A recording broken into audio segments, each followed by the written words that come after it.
Lord's anointed one. What I'm trying to get here is an analogy here. These two people that you're going to meet here are doing exactly the same thing that you're doing today. And they're doing it based upon the same prophecies that are given. And when I look out there on that 70th week of Daniel, and I'm looking for it to kick off, there's got to be an Antichrist. There's got to be a temple in Jerusalem.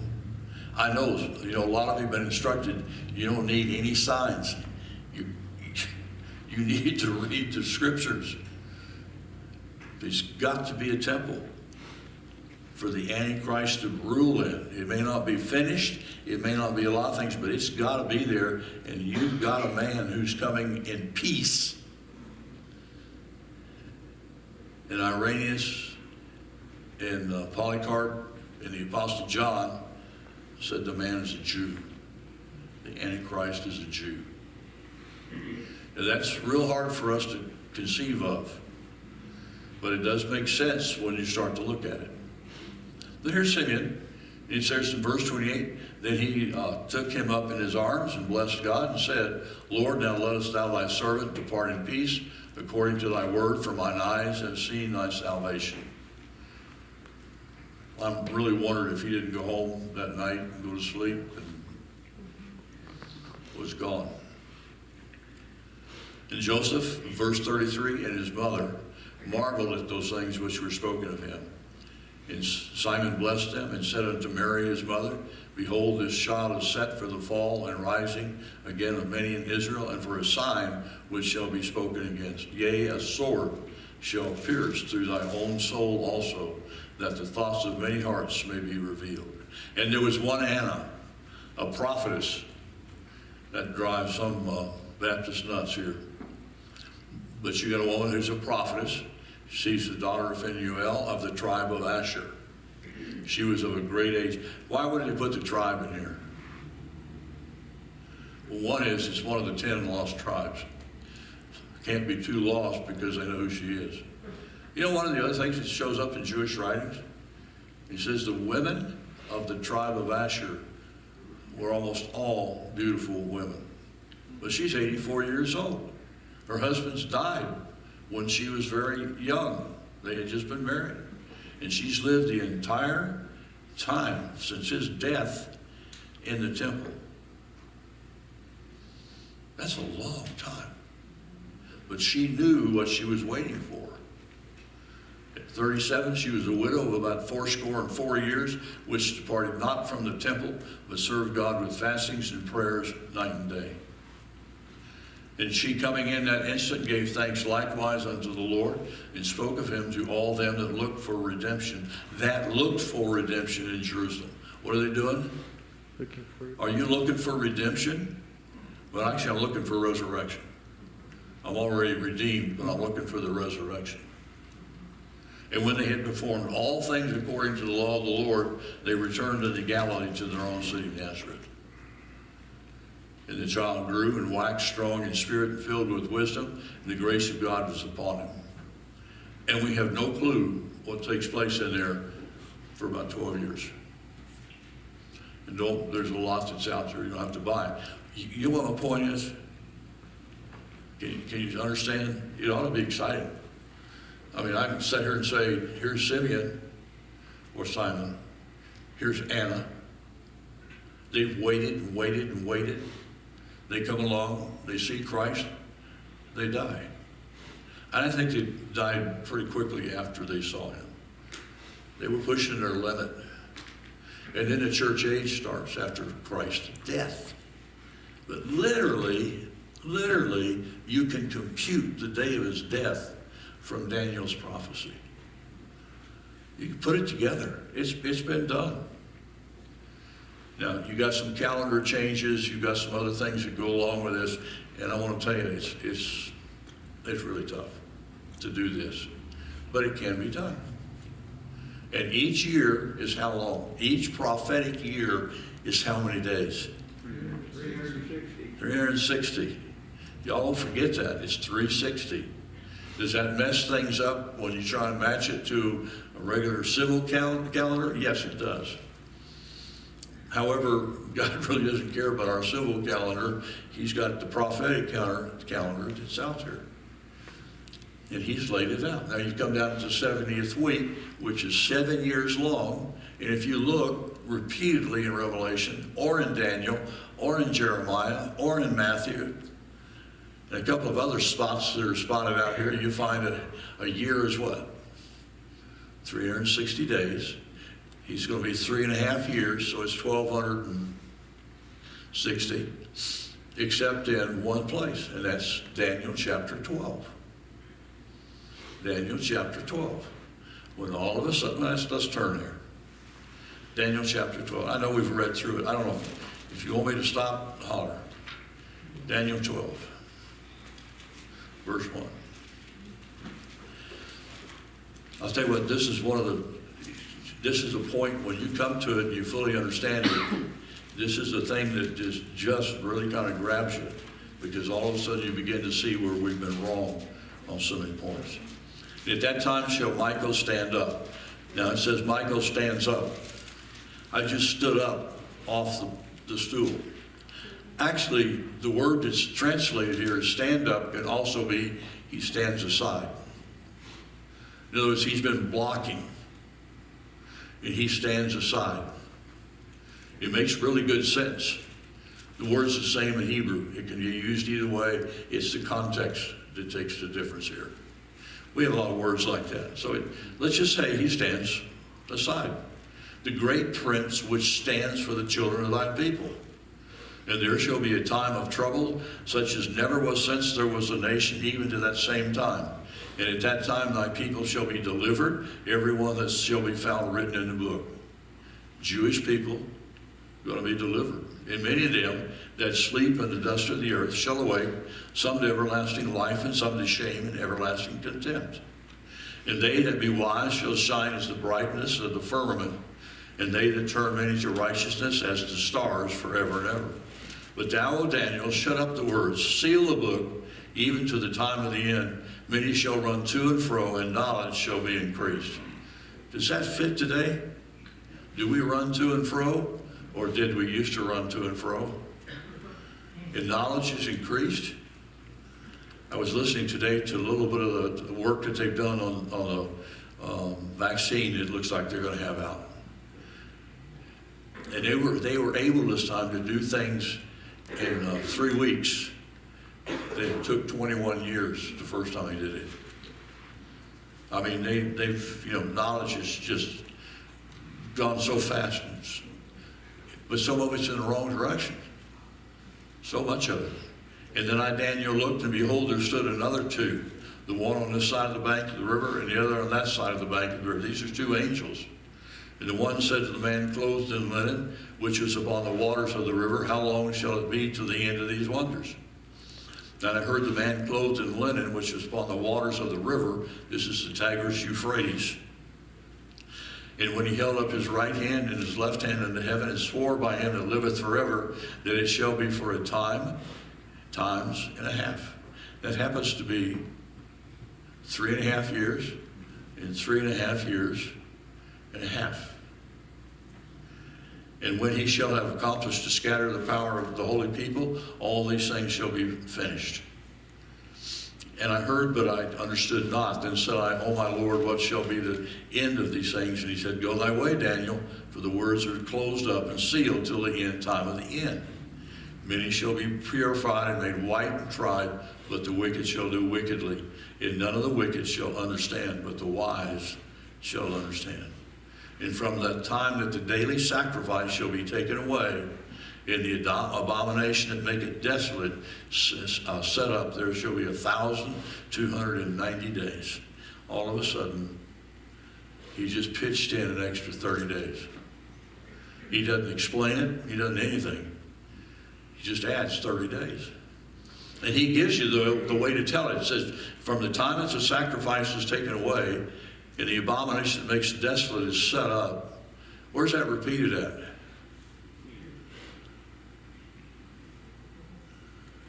Where's that abomination of desolation show up at again? Revelation.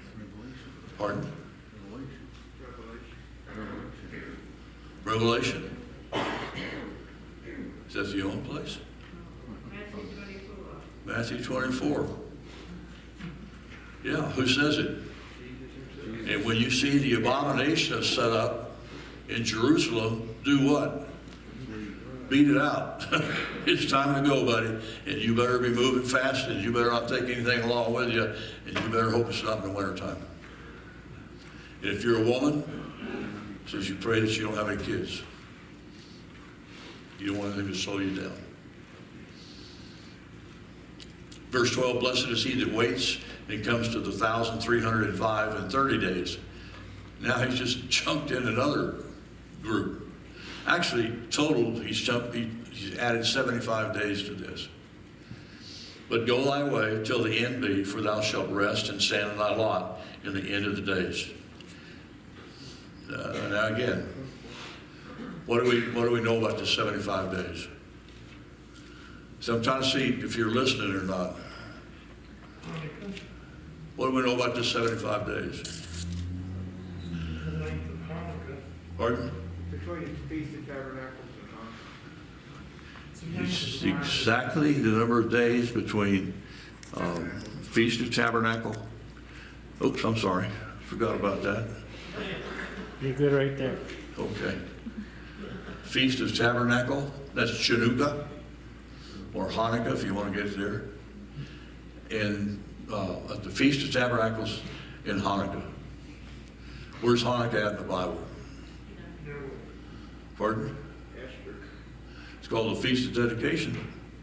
It's not in the Old Testament.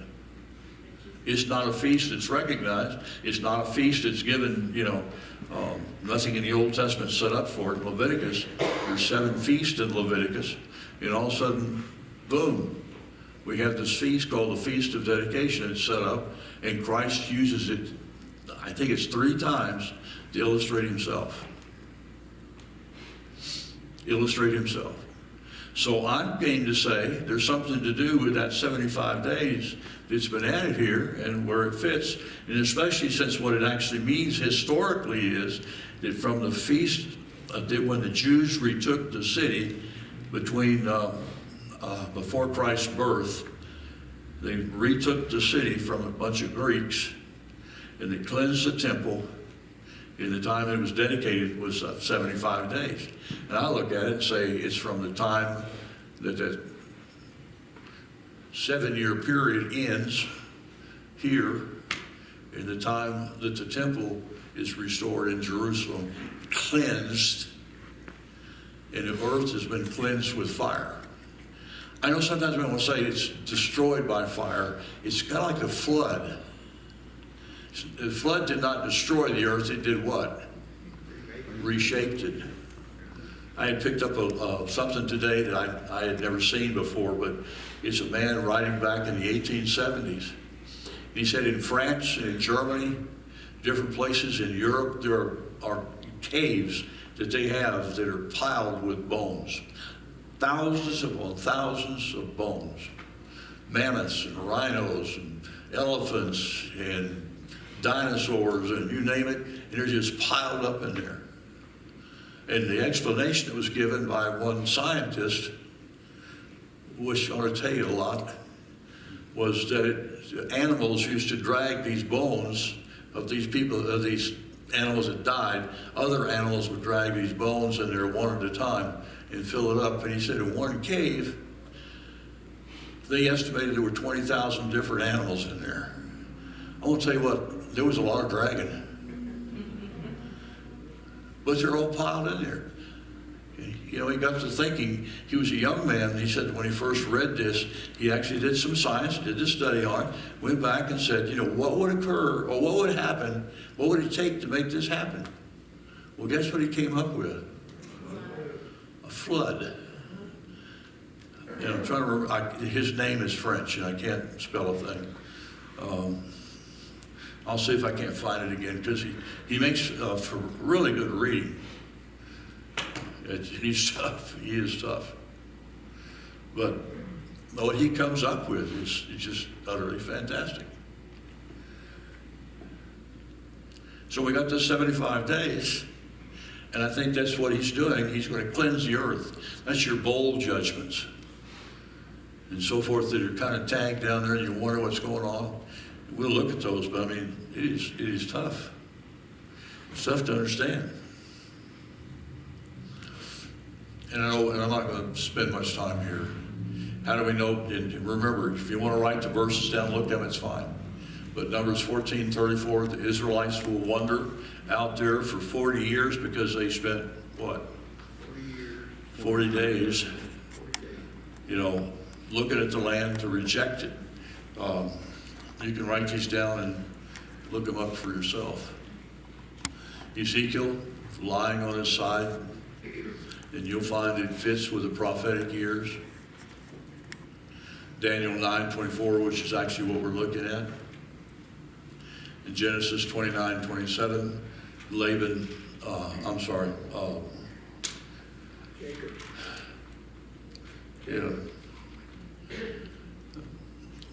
Working off for Rachel's hand here.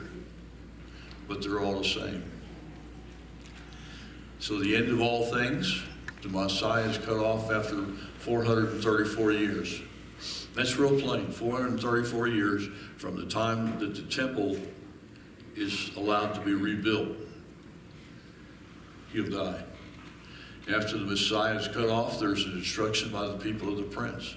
Y'all be really careful because we tag that one back to Rome because Rome did the destruction. Roman leaders led troops that destroyed the city that were actually Arab troops from Syria, Saudi Arabia, and what we call Iraq today. And buddy, if that doesn't fit in, I don't know what does.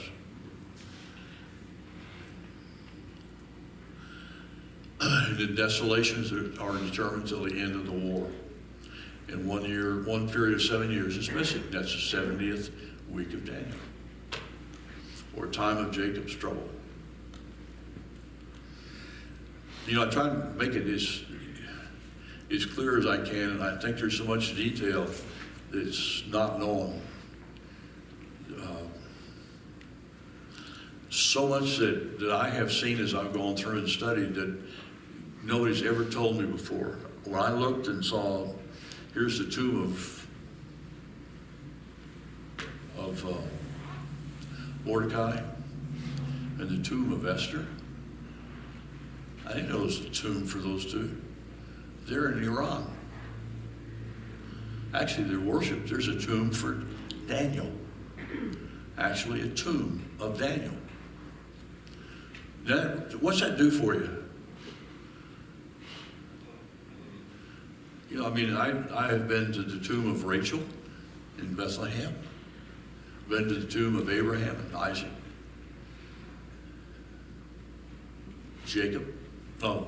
Abraham and Isaac. Jacob's buried up in Galilee. And you go in there and you look and say, this tomb. Here's David's tomb. It's got a big cloth that lays over it. It says, the people of Israel live today. I want to tell you something. When you're standing there and you're looking all around you, and one of the times we went in there was a whole group of Israeli soldiers that were taking a history course that they have to take. And you're standing in there with all these Israeli soldiers, and you're seeing this verse in front of you that says, the people of Israel live today. And you're looking all around you. You know what really kind of stuck out my mind? I don't know how else to identify them. They're not racist. But here's the blacks out of Ethiopia, and they're Jewish. Here's the redheaded kids, Ashkenazis from Germany. Here's the darker skinned Sephardic Jews from all over North Africa. And then there's Jews from China. I'm standing in a museum one time, and many of you remember Katsu, and Katsu comes running up to me, and she's pulling on me. She says, come on, I'm going to show you something. The Katsu says she wants to show you something, you're going. And here's a synagogue out of Tokyo, built back, I want to say back in like 600 or 700 AD. Destroyed in the war, but it stood for 1,000 years. You go and God said, I'll scatter you to the four corners of the earth, and he did, and then they're coming back. They're coming home. You know why they're coming home? Because he's fixing to come back. And he wants his people back where they should be. In Afghanistan, they're from a tribe. They are not Judeans. They are one of the 10 tribes that are supposedly lost. They've spotted a lot of them throughout different areas. Man, it's kind of exciting to think about. They're all coming home so their king can come. The king can come. And David will come back and rule and reign as the prince. I'd like to see that. Be kind of fun.